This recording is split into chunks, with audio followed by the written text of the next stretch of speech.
quick section from the Rambam in Hilchos Avodah Zarah. The beginning of Hilchos Avodah Zarah is unique because the Rambam kind of gives a historical introduction to the laws that he's going to discuss. So the Rambam describes how this philosophical trend of idolatry began in the world in the generation of Enosh, and it started off as something that on its face seemed kind of innocuous, and then developed into a completely new theology. It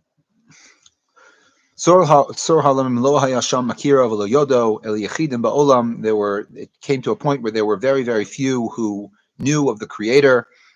Only a few unique individuals were left in the entire world who knew about the Creator, like these biblical characters that we're familiar with. Those were the last remnants of those who knew about the Creator, and the rest were full-blown pagans. And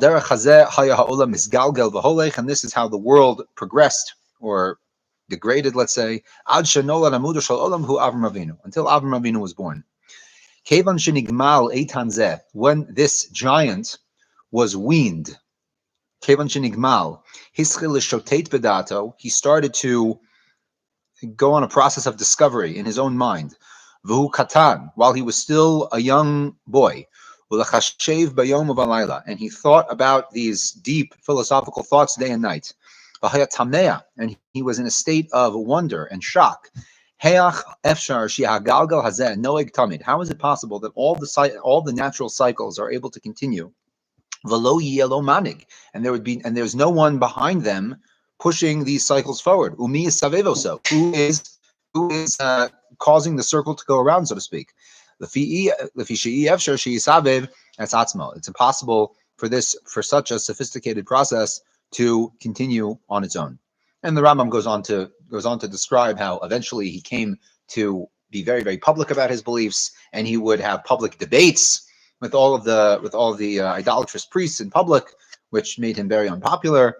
And eventually he came into a clash and a schism with the society that he was living in, which produces the entire Avram Avinu story that we're familiar with. Now, it's very interesting that the Ravid comments on this comment of this comment of the Rambam, that Avram Avinu began to understand his Creator kevan shenigmal, when he was weaned, which is very young. It's a small child. So the Ravid comments that this is brought from a Medrash Rabbah in Parshas Toldos. Yesh Agada ben Shalosh Shanim, that he was 3 years old. Shene'emar Ekev asher shama Abraham bekoli, that God says to Yitzchak that due to the fact that Abraham your father hearkened to my voice. Ekev. So that word Ekev, the gematria of Ekev is 172. How long did Avram Avinu live? Avram Avinu lived for 175 years. So it's saying Ekev Shama B'Koli, alluding to the fact that he hearkened to my voice for 172 years. So for meaning he recognized his Creator when he was 3, and then he continued on for the rest of his life. He was in alignment with the Creator. There are a few different versions as to what age exactly Avram Avinu began on his journey. We'll see in a moment. Some say 13, some say 40. Right? I don't think that this is necessarily an argument as to what age did Avram Avinu begin his career. But what I think this is honing in on is that there were very important stages in Avram Avinu's development. I want to read you a fascinating midrash from Pirkei Rabbi Eliezer. Pirkei Rabbi Eliezer is unique for many reasons, and one of the very interesting things is that it adds details to biblical stories that aren't made explicit in the text of the Tanakh itself. And most, if not all, of these stories are meant to be understood, at least to a certain degree, as literal. This is, in fact, the source that the Rambam uses to kind of fill in the gaps of biblical stories, like, for example, the section that we just read. This is in chapter 26 of Pirkei Rabbi Eliezer. There were 10 tests that Avram Avinu experienced in his lifetime. There are different versions of what those 10 tests were, right? But the Pirkei Rabbi Eliezer says the very first test that Avram Avinu experienced, Keshenolad Avram Avinu, the moment that he was born, Bikshu Kol Gedolei Hamalchus La'argo. There was an attempt by the by the authorities where he lived. Avram Avinu was born in Kasidim, in the area that the tower was being built by Nimrod. They all wanted to kill this guy because they had indications, metaphysical indications, that this person was going to cause trouble.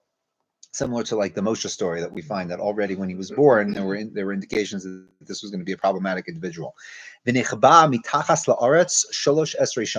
He spent the first years of his life. Here it says 13 years old. I don't know if it's meant to be taken literal that it's literally 13 years, but he spent the first period of his life underground. Shelo ra shemesh v'lo yareach. He never saw the sun or the moon for those first years of his life. After that period of time, he emerged from underneath the earth, medaber b'lashon hakodesh, speaking the holy tongue or the language of holiness, moas asherim, v'shike etzapsilim, and he had already inculcated naturally this disdain for idolatry, ubotach betzel yosro, and he had integrated a perfect trust in his creator, the Omar, and he declared, Adonai Sevaos, Ashrei Adam Boteach Bach, how fortunate is the one who trusts in you. This was the first period of Avram Avinu's life. He had this period of complete, utter isolation. He didn't have a childhood that was exposed to the influences of his pagan culture. He spent that period of time completely cut off, completely in this state of just pure contemplation. That was Avram Avinu's experience, and that was his first nisayon, the very first nisayon, the trial and tribulation of Avram. I think anyone would consider that to be a traumatic childhood. Like you're spending all your time underground, right, cut off from most people, and not being able to interact normally. Right? That's a pretty heavy nisayon. But this is the basis for Avram Avinu coming and emerging to the person that he is, and we see later on explicitly that Avram Avinu has interactions with other figures. We see in Parashas Lech Lecha that Avram Avinu has this interaction with this character. Excuse me, the name is escaping me. The Malki Tzedek. Excuse me, I'm sorry, I forgot the name of it. Right? Chazal say that Malki Tzedek, the king of Shalem, is really Shem, the son of Noach, right? Which is alluding to the fact that Avram had this relationship with Shem. The Beit Midrash, right, the study hall of Shem and Aver, was an active institution for all of those 10 generations from Noach to Avram. This was an active thing. However, it had no influence on the world because it was like this reclusive, almost like a monastery lahavdil type situation where they had no connection with anything that was going on in the world. It was very, very reclusive. But Avram Avinu at some point formed a relationship with these people. He spent time seeking these people out. Who else thinks like me? Basically, right? He's this little kid having these crazy ideas about the world. And he's like, there's got to be someone else out there who thinks like me. And eventually, he forms these relationships with these people. Yeah. It's interesting. It seems that the Pirkei Eliezer is less dramatic than Midrash Rabbah. So Midrash Rabbah, 3 years old, he has these sophisticated thoughts out of just because he's right. So the Pirkei Eliezer isn't commenting when Avram Avinu had his ideological switch. It's just honing in on the fact that he spent this first period of his life in this very difficult set of circumstances. Midrash Eliezer actually gives you a motive for rejecting the status quo is because they're trying to kill you. And you go, are you underground? I hear you. Right. Very interesting. Right. So yes. That could start you on your journey. For sure. And for sure. Reject these people. They have something against me. I haven't even opened my mouth yet. So, for sure. I think that's giving some context as to what could be motivating Avram Avinu to start thinking like this to begin with. Right. But it's not saying he started philosophizing, earlier or later. It's just saying that for this whole chunk of time at the beginning of his life, this was the state of his life. For those few years. It was more reasonable and more understandable. Of course, yes, absolutely. This is totally beyond the scope of this conversation, but it's important to highlight that it's made very explicit by Chazal in many places. And the truth is that the Rambam in Moreh Nevuchim, in the third Chelik of Moreh Nevuchim, has a long conversation about this, about how not all, but many of the mitzvos in the Torah, in terms of their stance towards idolatry, are very, very influenced by the culture of the Kasdim, of the Chaldeans. Right, and how their worldview, specifically countering the worldview of the Chaldeans, because this was the culture from which Avram Avinu emerged. So even the mitzvahs in the Torah that we keep to this day are a throwback to this schism that was taking place between Avram and the Chaldeans, and specifically Abraham and the generation rather of the tower, the generation that built the tower, and the whole ideology that was the basis of that. So there's a lot to say over here. This also feeds into the War of the 4 and 5 Kings, what's going on over there, which was an attempt to crush Avram Avinu and his movement. Yeah. So these things are all very much interconnected. Again, it's a fascinating topic, but slightly beyond the topic of this conversation. The reason I wanted to bring this up is because the theme that we're going into now at the Lamed, Rav Kook starts to talk about the different stages of intellectual development. And it's funny, I've noticed this already a few times, but this is the first time that it really became like explicit in my mind. And very often Rav Kook will highlight something that, until this point, we've been dealing with this. And then you go back, yeah, that's true. We have kind of been dealing in this mode until now. It's like, and now we're going to move on to a different mode. It's like, okay, well, wait, give me a second to like realize, retroactively figure out that we've been dealing with this mode this entire time. He said, yeah, we've been dealing with this mode, and now we're going to move on from this mode. So the mode that we've been dealing with until now, says Rav Kook, is the inward focused mode. And now the Lamed is shifting into a very explicit outward focused state of examining and receiving and intellectual discovery. So similar to Avraham Avinu's journey, which was, the most inward and reclusive thing that you could possibly imagine. He's literally living in a cave for the first 13 years of his life. And that is the basis for the beginnings of his career. And eventually, with the various milestones in his life, he meets people that are influential on him, and he develops more and takes on more and is more active and more influential. So this very, very much parallels Avraham Avinu's journey. And while I was reading this, it immediately came to mind these parallels of Avraham Avinu's development, which is, they're brought up by Chazal. I think at least one of the reasons, if not the most central reason, is to highlight this very dynamic, which we will read now and flesh out a little bit more. So Os Lamed. Should be made clear that the word Lamed means to learn, means to study. Right? Intellectual investigation, Lamed. So it says Rav Kook, Ba'im anu la'oso hama'amad shahik ha'atzmiut kvar nigmeru. The internal listening, the listening to the internal, has been completed. Until now, we've been listening to the internal, and that's finished. Kol ma shakol matsui masig v'chol ideal chai, all recognition of concepts and ideals. Kvar makir mirucho pnima. He already recognizes them, at least at the basic level, from his inner spirit. Mirucho pnima. Letzayer v'lif'ol lahavot ularchiv, to create and to act and to expand upon. Lahafrot ulaholid, which literally means give birth to. Kvar ba v'omed al mechono. All of the concepts at their basic level have already been established. The creative expansion,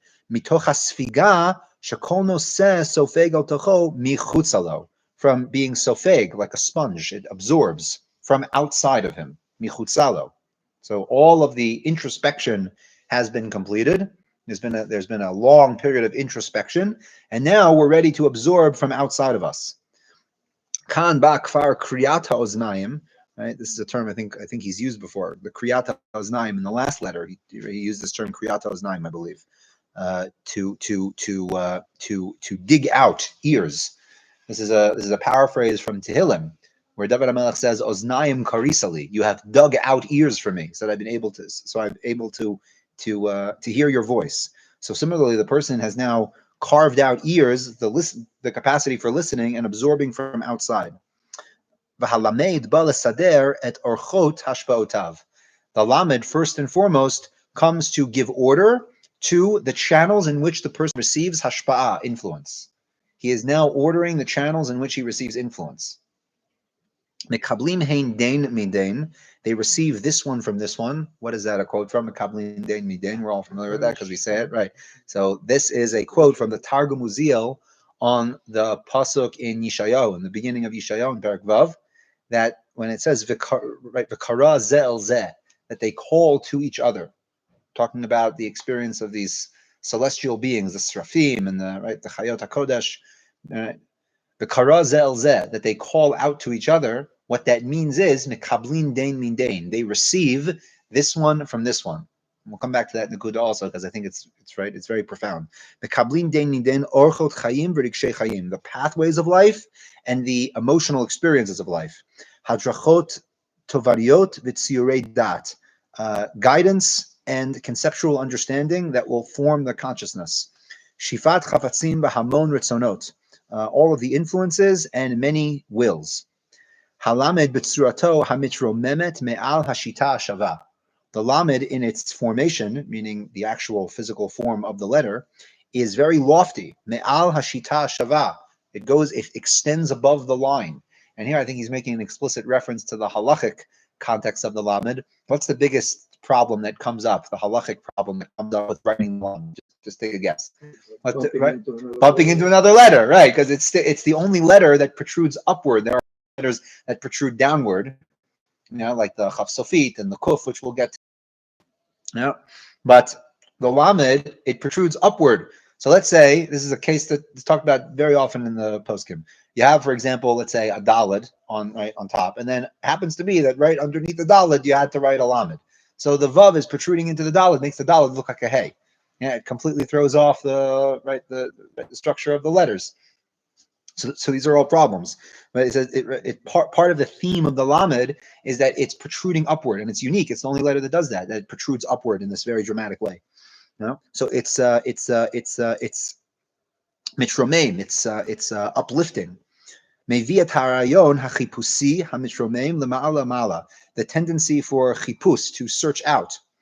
Latur, like the word described right in the Torah that's used to describe like the spies, exactly, like they're like they're seeking out in a process of discovery. Mashu me'al l'rucho b'hakarato, that which is above his current spirit and his current awareness. Ritzono ve'emdato ha'pnimit ha'mautit, that which is his internal and essential state, meaning he's aware of his internal essential state, but he wants to extend above his internal essential state. This also causes that the lower side shel tochnei halamed gamhu yitromem will also be uplifted. Now this is also a comment on how the lamed looks. If you look at the bottom part of the lamed, so the lamed is basically made of two essential shapes. It's made up, the top part is a vav that's attached on the top left side of the lamed, and the bottom section of the lamed is kind of like a chaf, but it's a little bit, it's a chaf that's slightly augmented. How is it augmented? The bottom section of the chaf is, first of all, slightly shorter, and it's also written on an angle. It's not exactly parallel to the top chaf. It's like uplifted a little bit. So the bottom section of a regular chaf would be completely parallel with the floor, so to speak, but the bottom section of the lamed is slightly uplifted.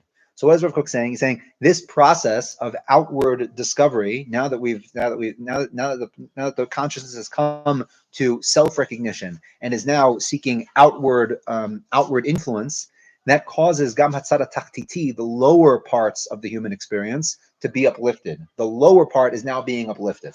The lower part's being uplifted.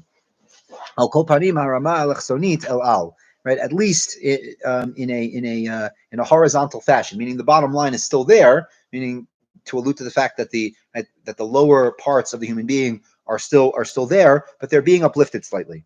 Shifat ha'itnasnut, the aspiration for being uplifted, letzayer al pi hanisgav, to formulate according to the supernal ideals, gamat hatziorim hatachtitim, should also influence the lower parts of the human experience. Meaning things are not only staying in the domain of the ethereal, the domain of thought, the domain of philosophizing, but they're actually having an impact on the person, and not just having an impact on the person, but an impact on the lowest places of the human experience.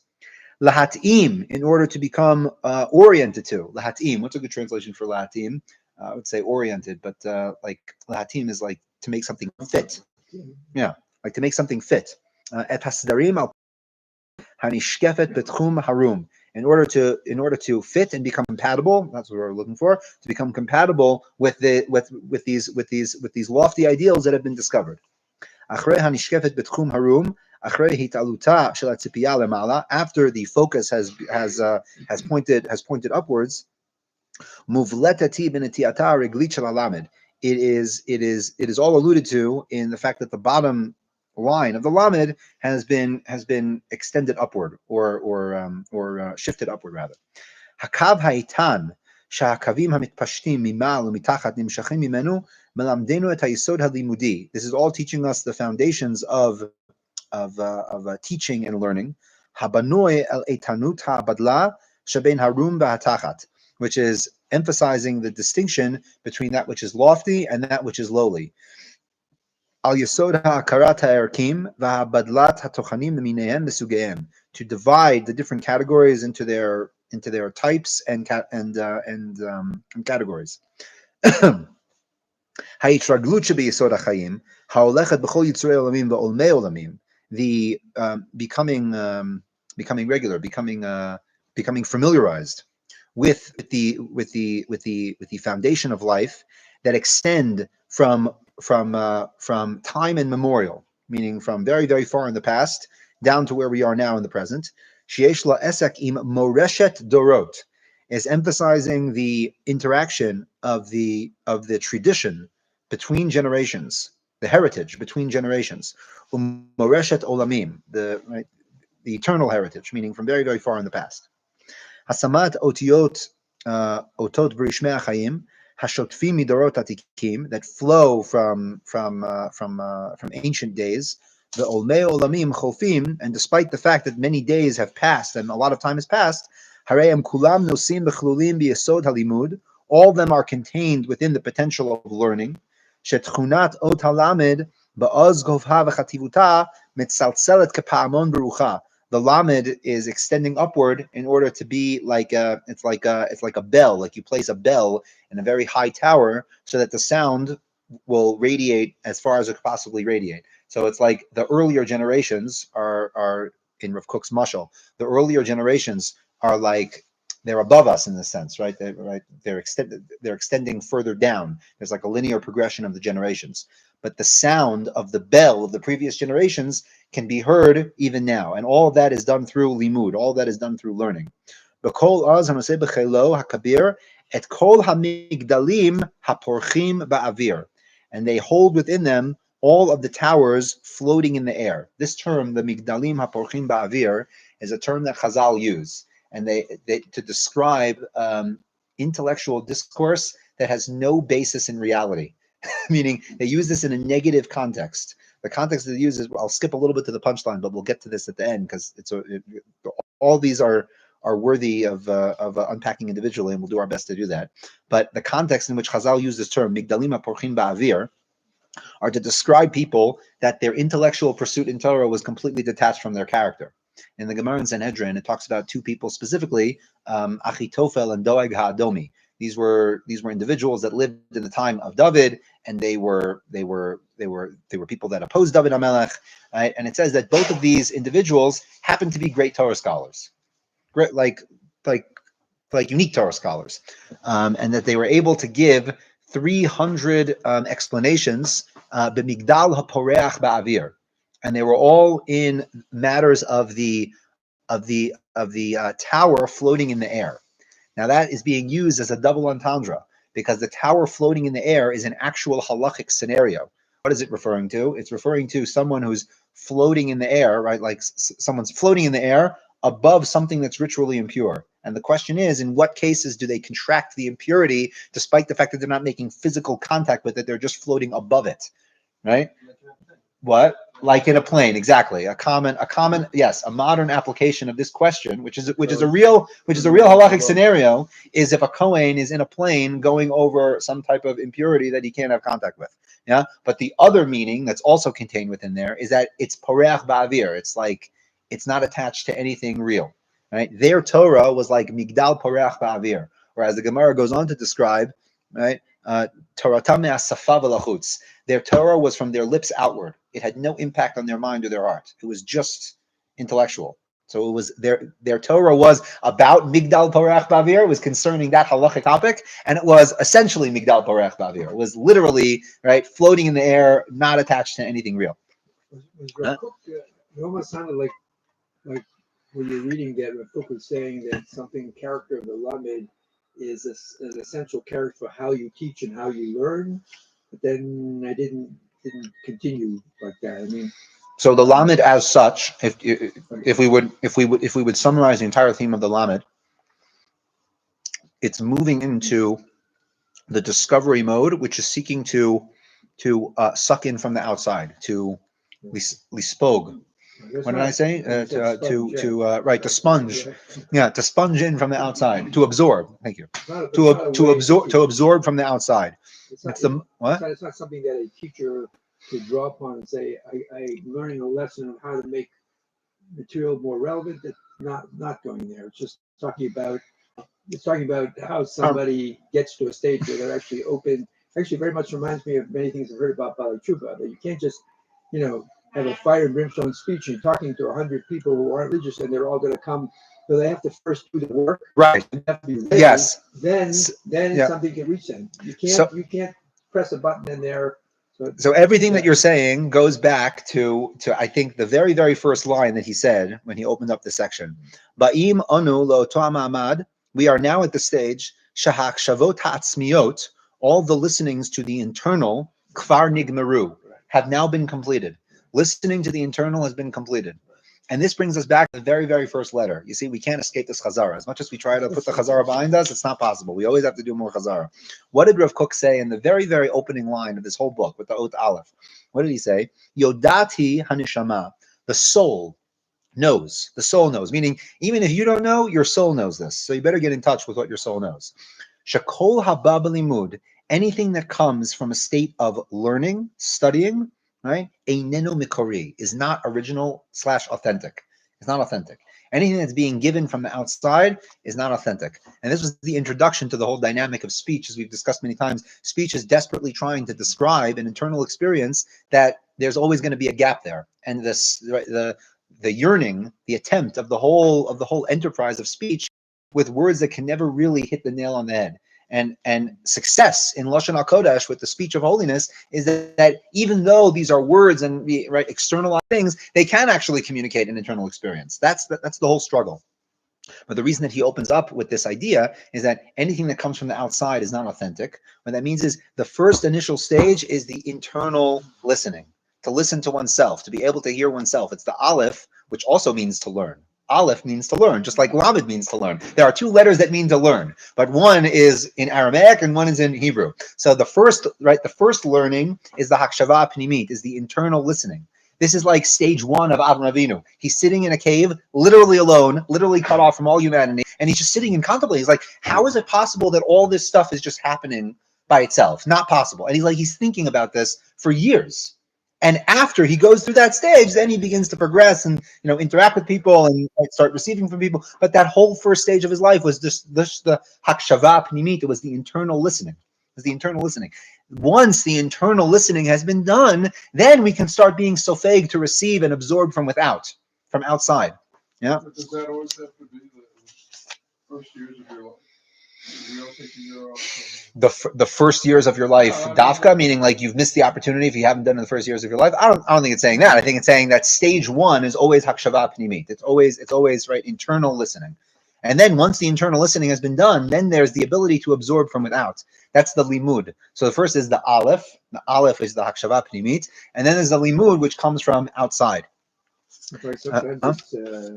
Sometimes it's the stage of life where you've actually attained all your goals. You made your career, and you got your money, and now you feel some emptiness, and then you start internally trying to process. So what's it all about? And then you're open possibly to a message of to fill. To give you so this is the line that he says so beautifully. Kriyato is 9. This is the process of carving out ears for oneself. To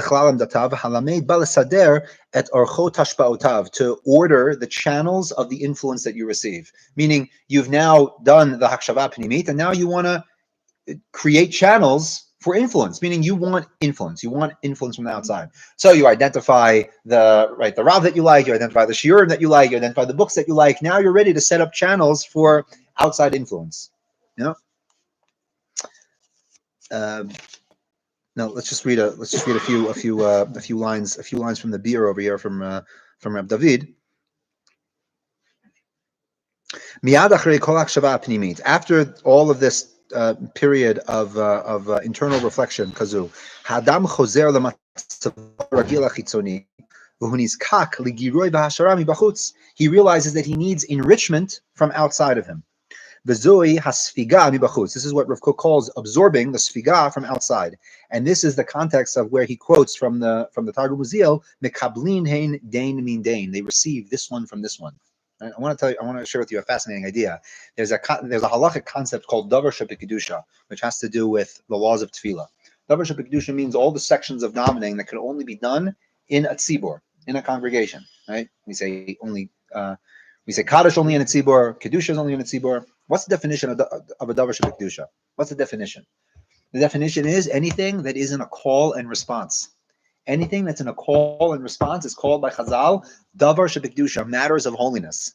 Why? Why is that? Because this is what Malachim are doing. Yeshayahu sees, he gets a glimpse into heaven. This is what's going on in heaven. The Karzel Zeh, they call to each other. What does that mean? Mekablin dain min dain. They're receiving from each other. So the Chazan, the one who's standing over here, he's the one that's orchestrating the calling and response. He calls out and then everyone responds.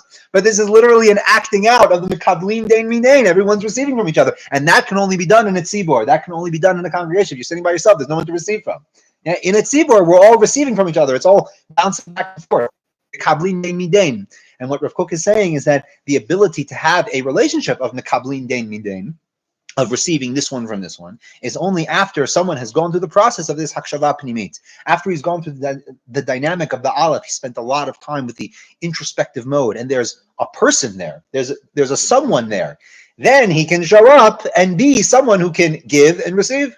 Right, the mekablin dain min dain, right? This one receives from that one can take place. This is something personally, as I was reading this, just really resonated with me strongly, because it's something that I personally struggle with. That whenever there's an interaction in the context of avoda, whether it's guidance or whether it's Talmud Torah, there's always a dominant personality, and then there's the receiving personality. And typically, in a hierarchical structure, right, the roles are very clear. There's the Rav, and then there's the student, right? There's the master, and then there's the disciple. In any interaction, there's the dominant personality, and then there's the less dominant personality. But what Rav Kook is saying is that actually the ideal is that there's no dominance hierarchy. The dominance hierarchy kind of dissipates because both are mekablin dain min dain. Each one is receiving from this one, and this is the secret of the well-known section of Gemara that Rabbi declares toward the end of his career. He says, "I learned a lot from my teachers, and even more from my colleagues, and the most I learned from my students." That's the secret of that. The secret of that is that yes, there's a hierarchy. My masters were above me, and my colleagues were horizontal to me; they were equal to me, and my students were below me. There's a hierarchy, but really but at the end of the day, the hierarchy doesn't matter in terms of how much we receive from each other. But that's dependent on all of the actors showing up after the hakshava pnimit, after they go through the process of the aleph, after they come to a deep resonance and self-awareness, right? They're able to show up as self. And Rav Kook actually gives a pretty good definition for a sefer that's in its nature very ethereal. He kind of gives a definition. He says that, I just want to read the words because they're very nice. He says, excuse me, that was after that.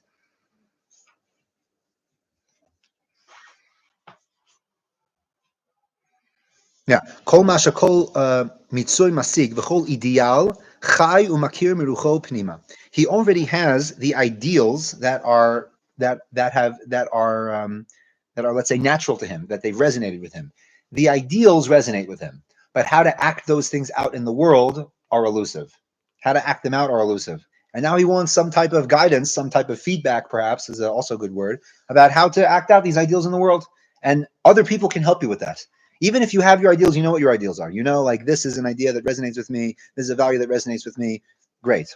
And you've done that, right? That internal work by yourself. But other people can give you some guidance about how to act those things out. Right? And showing up as someone who's gone through the aleph means someone who shows up with a deep resonance of what their ideals are, about what their values are, and wants some guidance and feedback about how those things could be perhaps augmented slightly, or more importantly, how they could be applied in an effective way.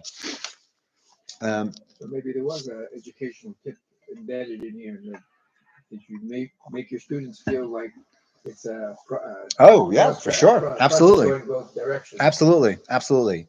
What it's saying is that when is that despite the question, which is a relevant question about how far along you are on the linear progression, how much Gemara do you know, how expert are you on this in this area of halacha? These are relevant questions. But more fundamental to that question is: how, are the people that are showing up? Have they done the work of that aleph development of the hakshava pnimit? If you have two people show up that have really done the hakshava pnimit, the internal listening, then those two people can be in a fruitful relationship. Now, just to harp on this for one more second, there's a well-known comment from the Gemara. The Gemara says, "O chavruta o mituta," right? Or a chavruta or death, kind of like our spin on "give me liberty" or "give me death," lahavdil, right? Give me a chavrusa or give me death. Yeah. What's the context of that statement? Right? The context of that statement is a pretty dark story. That Rav Yochanan, he loses his best friend and colleague Reish Lakish, and the Gemara says how Rav Yochanan perhaps contributed to Reish Lakish's death. So not only did he lose a friend, but he's kind of guilt-ridden that he contributed to his death. And they try to supply him, the Chachamim try to supply him with a replacement chavrusa. And what's the problem with this replacement chavrusa? Who's Rabbi Eliezer, if I'm not mistaken. So Rav Yochanan would make a comment in the Beit Midrash, and Rabbi Eliezer would say, yes, and I have 10 proofs to prove your point. And Rav Yochanan would make another comment. He'd say, yes, and I have 20 proofs to prove the point that you made. And this would go on and on and on. And Rav Yochanan says, back when Reish Lakish was here, so I would make a comment that he would say, I have 10 proofs to prove you wrong. Right? Those were the days when Reish Lakish would say, I have 10 proofs to prove you wrong. And now you brought me this guy to just prove my point? And this is terrible. So get rid of this guy. He's not doing the job. O chavruta o mituta. And it says that Rav Yochanan was so perturbed, right, psychologically and emotionally, that it eventually led to his death.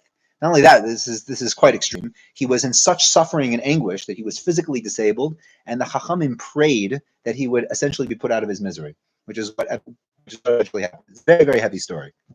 What's so fascinating about this story, in addition to the fact that it's so heavy and extreme, is that we know from other sections in the Gemara that Rav Yochanan was no stranger to tragedy. He suffered from chronic illness. The Gemara in Brachot says that he had multiple children that died in his lifetime. He was not someone that didn't know suffering. But all of those things, he kind of was able to make it through. Those things didn't perturb him as much. It was when his chavrusa died that threw him off. That was like that he couldn't handle. Yeah, and it's this idea of chavruta. The idea is of two people showing up that are able to be on the same plane, that are battling each other on the one end, but they're battling each other from the perspective of there's someone there, like there's someone on the other end of the line, so to speak. There's someone on the other end of the telephone. It's like, I think the modern equivalent is like when you call customer service and you realize that you're talking to a machine, right? Right? It's like, it's frustrating, even if practically you can get done whatever it is you want to get done. You know that you're not talking to someone. It's that, right? There's an emptiness there. So similarly, you can be talking to a person that there isn't really so much of a person there. There isn't so much of a person. When you're talking to someone where there is a person, then it's a much more enriching experience. The hashara, the enrichment, as Rav Kook says. A person wants enrichment. They want to be enriched. But in order to be enriched, there needs to be a person at the other end. And that's the idea of the lamed. The lamed is the shifting to receiving the influence from the outside, but it's in a way that it's able to contribute. And this brings us to the final point that Rav Kook makes reference to this term that Chazal use in an explicitly negative context, the migdal pareach ba'avir, the towers floating in space. So Rav David actually brings a quote from the Kisvei HaArizal over here that, and this is kind of harping on the line that we quoted from Os Aleph. Yodati aneshama shakol haba b'limud eineno mikori. Anything that comes in the context of study is by definition not authentic. So the way that this is phrased in the traditional Kabbalistic works, right? Hamatzav limudi aragil hu sug shel shniut, otherness, right? It's in a state of otherness. Matzav zem mugdar b'lashon ha'mekubalim ka'achorayim. Achorayim. This term that's very often thrown out, the sitra achra, the other side. It's not so much the other side, as if there's like the good side and the other side isn't good. The achra means like achorayim. There's pnimi, there's the inside, and then there's the outside. We always want inside. Inside means more authentic, more true, more cutting to the realness of the thing. Achorayim is shitchi, it's superficial. Right? Superficiality is not good. So anything that comes from the outside only is superficial. Yeah? And this is what it means. Migdal poreach ba'avir means study, any form of study that is superficial, meaning it has no connection to anything internal. It's just being spoken out. They're just empty words. As the Gemara says, it's from the lips outward. It's purely superficial. Says Rav Kook, there's a positive application of that. What's the positive application? When the person shows up after going through the Aleph, after going through the Hakshava Pnimit. So the Migdal Poreach Ba'avir, it is used in a negative connotation, but it also has a positivity there. And what's that positivity? It's the positivity of the Lamed, that it's like this lofty, inspiring thing. There's a loftiness there. The way that he puts it is chipus achrei hamufla. It's seeking after inspiration. We're all seeking after inspiration because no one can be a one-man band. You can't be a one-man band. You want to seek inspiration from without. You want someone to help you and give you some, give you some spirit, give you some oomph. But that's on condition that, again, you've gone through the process of self-discovery. Once you've gone through the process of self-discovery and you have a resonance with the ideals within you, then the influence from outside can be a positive thing. But if you're relying solely on the influence from outside, then you're just an empty shell that's being controlled from forces from without. It's the Migdal Poreach Ba'avir that Chazal talk about in a negative context. It's these completely disconnected, detached, ungrounded ideas that are just giving you some outside motivation that will dissipate very, very quickly. Right? But if a person comes and shows up to receive that outside influence after going through the personal work, then it could be very beneficial. It could be that ha'ashara, that enrichment that gives you more content. It gives you more content, gives you alternate perspectives, gives you modes of application, etc. So I thought this was very, very good because it kind of gives us, as Ravioni said, first of all, it's an educational or pedagogical, is that the word, right? About how to go about education, right? To ensure that, first of all, there's someone who's listening. That's like thing number one, right? There's someone there who's listening. Someone there is listening, and once we know that there's someone listening, then there can be this give and take, right, of the limud. And the last point. This is really the last point that Rav Kook talked about, the idea how the lamed, since it extends from very up high and goes down below, so it's also alluding to the idea of the continuity of generations, the mashet, which is the heritage. Sheyesh la esek im moreshet dorot. It symbolizes his interaction with the heritage of the generations. Umoreshet olamim, which is an internal heritage, eternal heritage. Hasama et haotiotea otot brishmei achayim hashotfim midorot atikim. All these influences of life that flow from previous generations. So what Rav Kook is saying is that the tool of study is an important tool to make someone feel the fact that they are tied to a chain of generations. That is a very, very important tool in order to be able to do that. To give someone context, context in the great chain of time. This is the tool to do that, because learning is something that extends beyond time and place. And this is it's very unfortunate. This is my comment over here. I hope that Rav Kook would agree with it, but I can't attribute it to Rav Kook. It's a shame that this is not made more explicit in the context of study. Right? People that are studying Gemara in depth are doing this literally every day, but I think that many of them don't realize it. If you open up a Gemara, so you start off with a text that was written by a bunch of Babylonian scholars 1,600 years ago, okay? And then you move on to the commentators, right? These Chachamim from Spain from 1,000 years ago, 1,200 years ago. And then you move on to the Tosafos who lived in France, right, 300 years after that. And then you move on to the Achronim who lived in Poland 500 years later. And then you move on to this commentator who lived in Morocco 300 years after that. You're literally moving through the generations, experiencing the network of the Jewish people in real time. It's really, really remarkable if you think about it, right? The different influences and the different back and forths that occurred between the Chachamim over centuries, literally centuries. You're all experiencing it in real time. Within 5 minutes, you can jump between generations, right? And it's a real thing, because we know that the schools of the Tosafos had one perspective on study, and the schools of the Spanish masters had another perspective on study. And as it moves through the generations, you can actually identify these things. Yeah. So this should be made explicit, that the tool of limud of study is actually a way that someone could experience, right, in a very visceral way. They can experience the movement through generations, and it also grounds the individual, that they know that they are positioned in their link in the generations. So, Mizrat Hashem, all of these are lessons lessons of the Lamed to orient ourselves in the modality of limud. Limud being the ha'ashara, the enrichment from without. Yishar koach. I guess that's sort of a definition of authentic. When you